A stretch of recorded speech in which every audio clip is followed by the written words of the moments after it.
Hi guys! Magandang gabi po. Kasama ko po yung mami ko. Tungkol po ito doon sa school ng culinary ko na course na gusto ko pong i-pursue.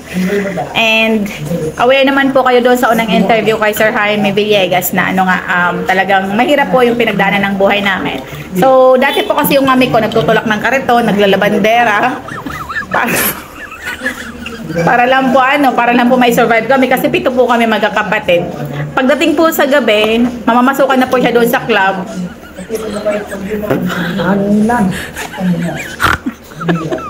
Para lang po maka-survive kami sa pangaraw-araw. Dahil ang daddy ko po ay karpentero, tapos hindi naman po sapat yung kinikita. So tumutulong na po ang mami ko sa pamagitan po na pagpasok po niya sa club.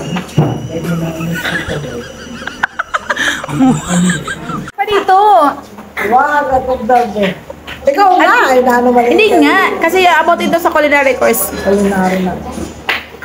Hi guys, magandang gabi. Ayan. Tama ko po ang mami ko ngayon. Ayan. Di ba po doon sa interview ko, tungkol po ito doon sa sa school. Doon sa interview ko kasi nasabi ko naman doon na mahirap lang talaga kami. So, nung araw kasi, nung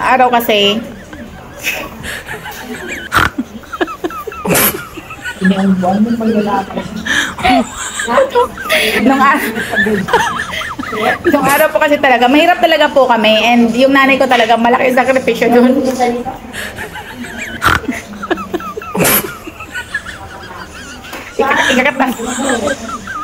Ikat ko talaga. Huwag ka pala-smile. Kasama nga kasi yung ang tawag yan, yung tawag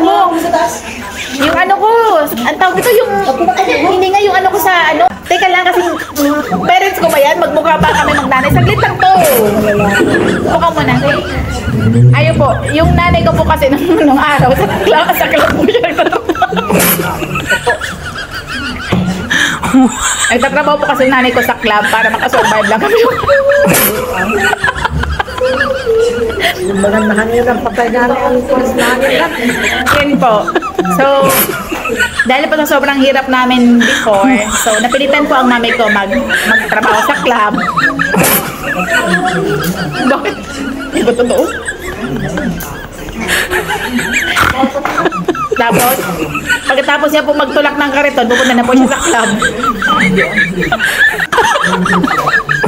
Hangin lang.